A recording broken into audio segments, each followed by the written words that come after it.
തമിഴ്നാട്ടിൽ ടി.വി.കെ അധ്യക്ഷൻ വിജയുടെ സത്യപ്രതിജ്ഞ വൈകും. 118 പേരുടെ പിന്തുണക്കത്ത് വേണമെന്ന നിലപാട് കടുപ്പിച്ച് ഗവർണർ. നിലവിൽ ടി.വി.കെക്കുള്ളത് 113 പേരുടെ പിന്തുണയാണ്. ഭൂരിപക്ഷം തെളിയിച്ചാൽ മാത്രം സത്യപ്രതിജ്ഞ ചെയ്യാമെന്ന് വിജയെ അറിയിച്ചു. വിജയെ മന്ത്രിസഭയുണ്ടാക്കാൻ വിളിക്കണമെന്നാവശ്യപ്പെട്ട CPI ഗവർണർ വിളിക്കണമെന്നാവശ്യപ്പെട്ട CPIM-ഉം CPI-യും രംഗത്തെത്തി. ഗവർണർ തീരുമാനം വൈകിക്കരുതെന്ന് CPIM general secretary MA baby പറഞ്ഞു.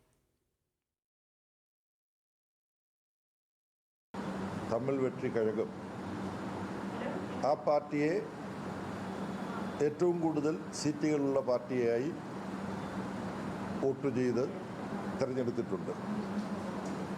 എന്നാൽ അവർക്ക് ഭൂരിപക്ഷം ഇപ്പോഴും വ്യക്തമായി കഴിഞ്ഞിട്ടില്ല. എന്നാൽ ഇതുപോലുള്ള സാഹചര്യങ്ങളിൽ എപ്പോഴും പിന്തുടർന്നു പോന്നിട്ടുള്ള ജനാധിപത്യ കീഴ്വഴക്കം ഒറ്റയ്ക്ക് സഭയിൽ ഏറ്റവും കൂടുതൽ സീറ്റ് നേടാൻ കഴിഞ്ഞ പാർട്ടിയുടെ നേതാവിനെ മന്ത്രിസഭ രൂപീകരിക്കാൻ ക്ഷണിക്കുകയാണ്.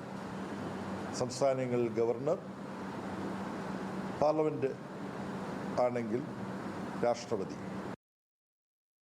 ടി.വി.കെക്ക് പിന്തുണ നൽകുന്നതിൽ ചെന്നൈയിൽ ഇടതു പാർട്ടികളുടെ നിർണായക യോഗം ചേരുകയാണ്. DMK നേതാക്കളുമായാണ് ഇപ്പോൾ ചർച്ച നടക്കുന്നത്. വിജയ്ക്ക് പിന്തുണയുമായി കമൽഹാസനും പ്രകാശ് രാജും രംഗത്തെത്തി. ചെന്നൈയിൽ നിന്ന് സുജിചന്ദ്രനാണ് ചേരുന്നത്. സുജിചന്ദ്രൻ, ഇതിപ്പോൾ ഗവർണർ ഇക്കാര്യത്തിൽ ഒരു നിലപാട് കടുപ്പിച്ചിരിക്കുകയാണല്ലോ. അത് 118 എന്ന സംഖ്യ തന്നെ വേണം, അത് ആ ഭൂരിപക്ഷം കാണിക്കണം എന്നുള്ളതിൽ അദ്ദേഹം ഉറച്ചു നിൽക്കുകയാണല്ലോ. അപ്പോഴും ഈ ഇടതു പാർട്ടികളുടെ യോഗം വളരെയധികം, അവർ എടുക്കുന്ന തീരുമാനവും ഈ ഘട്ടത്തിൽ വളരെയധികം നിർണായകമാണ്. എപ്പോഴത്തേക്ക് ഈ തീരുമാനം അറിയാൻ കഴിയുമെന്നാണ് പ്രതീക്ഷിക്കുന്നത്. ഒപ്പം ഈ മറ്റൊരു സാധ്യതയായുള്ളത്, ഏറ്റവും വലിയ ഒറ്റകക്ഷിയായി വിജയ് നിൽക്കുമ്പോൾ തന്നെ അദ്ദേഹത്തെ സർക്കാർ രൂപീകരിക്കാനുള്ള ചർച്ചകളിലേക്ക് ഗവർണർ ക്ഷണിക്കുക എന്നുള്ളത് മുൻകാലങ്ങളിലൊക്കെ ഉണ്ടായ ഒരു രാഷ്ട്രീയ കീഴ്വഴക്കമാണ്. പക്ഷെ അത് ഇവിടെ സംഭവിക്കുന്നില്ല എന്നുള്ളതാണ്.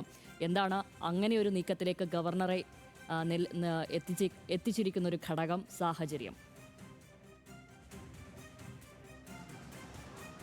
ശ്യാമിലി, ആദ്യം ചോദിച്ച ചോദ്യത്തിന് ഉത്തരം പറയാം. അതായത് ഇപ്പോൾ എം വീരപാണ്ഡ്യനും അതുപോലെ P ഷൺമുഖവും CPM സംസ്ഥാന സെക്രട്ടറിമാർ, അതോടൊപ്പം തിരുമാവളവൻ ഒക്കെ VCK നേതാവ് ഒക്കെ അടക്കമുള്ള ആളുകൾ അല്പം മുമ്പ് യോഗം ചേർന്നിരുന്നു. VCK, CPM, CPI കക്ഷികൾ യോഗം ചേർന്നിരുന്നു. ഈ 3 കക്ഷികൾക്കും ഈ 2 സീറ്റുകൾ വീതമാണുള്ളത്. അതിനുശേഷം DMK-യുമായി MK സ്റ്റാലിൻ, ഉദയനിധി സ്റ്റാലിൻ, അതേപോലെ കനിമൊഴി, A രാജ, ഈ 4 നേതാക്കളുമായി അവർ വീണ്ടും യോഗം ചേർന്ന് ഇപ്പോൾ യോഗം ചേർന്നുകൊണ്ടിരിക്കുകയാണ് എന്നാണ് അറിയാൻ കഴിയുന്നത്. VCK, CPM, CPI ഈ 3 കക്ഷികളോടും പിന്തുണ വിജയ് ആവശ്യപ്പെട്ടിട്ടുണ്ട്. തമിഴ്നാട്ടിലെ ഇപ്പോഴത്തെ രാഷ്ട്രീയത്തിൻ്റെ ഒരു ഗണിത സാഹചര്യം, അതിൻ്റെ ഒരു ഗണിതം എടുത്തു കഴിഞ്ഞാൽ നമുക്കറിയാം 108 സീറ്റുകളാണ് വിജയ്ക്ക് കിട്ടിയത്. ഭരിക്കാൻ വേണ്ടത് 118 സീറ്റുകളാണ്. കോൺഗ്രസിൻ്റെ 5 സീറ്റുകളുടെ പിന്തുണയായപ്പോൾ 113 സീറ്റുകളായി. 113-ൽ നിന്ന് 118-ലേക്ക് 5 സീറ്റുകളുടെ കുറവുണ്ട്. പക്ഷേ ഏറ്റവും വലിയ ഒറ്റക്കക്ഷി വിജയാണ്. സാധാരണ ഇങ്ങനെ സാഹചര്യം ഉണ്ടാവുകയാണെങ്കിൽ ഗവർണറോ അല്ലെങ്കിൽ രാഷ്ട്രപതിയോ കേന്ദ്രത്തിലാണെങ്കിൽ ഏറ്റവും വലിയ ഒറ്റക്കക്ഷിയെ സർക്കാർ രൂപീകരണത്തിന് ക്ഷണിക്കുകയും അവർക്ക് അതിനുശേഷം ഭൂരിപക്ഷം തെളിയിക്കാനുള്ള സമയം കൊടുക്കുകയുമാണ് ചെയ്യുന്നത്. അത് 98-ൽ KR നാരായണൻ AB വാജ്പേയിയോട് ചെയ്തിട്ടുണ്ട്. ഗോവയിൽ നമ്മൾ കണ്ടിട്ടുണ്ട്. ഇനി ഇത് കാണാത്ത സ്ഥലങ്ങളിൽ അല്ലെങ്കിൽ ഗവർണർമാർ ഇതിന് അവസരം നിഷേധിച്ചപ്പോഴൊക്കെ അതാണ് ജനാധിപത്യത്തിൻ്റെ രീതിയും അതാണ് ജനാധിപത്യത്തിൻ്റെ നീതിയുമെന്ന് ഇവിടുത്തെ സുപ്രീം കോടതി വരെയുള്ള കോടതികൾ ഓർമ്മിപ്പിച്ചിട്ടുണ്ട്. പക്ഷേ ഇപ്പോൾ നടക്കുന്ന സാഹചര്യം 2 വട്ടം ഗവർണറെ കണ്ടതിന് ശേഷവും ഗവർണർ രാജേന്ദ്ര ആർലേക്കർ ഇതിന് തയ്യാറാകുന്നില്ല. അതായത് മുഴുവൻ MLA-മാരെയും 118 MLA-മാരുടെ പിന്തുണ ഉള്ള കത്ത് മുന്നിൽ വെച്ചതിന് ശേഷം മാത്രം അങ്ങനെ ഒരു തീരുമാനത്തിലേക്ക്, അതായത് ഭൂരിപക്ഷം തെളിയിക്കാൻ വിളിക്കാമെന്നാണ് ഗവർണർ പറയുന്നത്. ഇന്ന് രാവിലെ കൂടി വിജയ് അദ്ദേഹത്തെ ഗവർണറെ കണ്ടു. വിജയ് ഇപ്പോൾ ഉള്ളത് പട്ടിനപ്പാക്കത്തെ അദ്ദേഹത്തിൻ്റെ ചെന്നൈയിലെ പാർട്ടി ഓഫീസിലാണ്. എനിക്ക് പുറകിൽ കാണുന്ന സ്ഥലത്താണത് ഉള്ളത്. അവിടെ തിരക്കിട്ട കൂടിയാലോചനകൾ നടക്കുകയാണ്. ഒരു പക്ഷേ ചില VCK നേതാക്കളോ അല്ലെങ്കിൽ AIDMK നേതാക്കളോ ഇവിടേക്ക് വരാൻ സാധ്യതയുണ്ട് എന്ന് പറയുന്നു.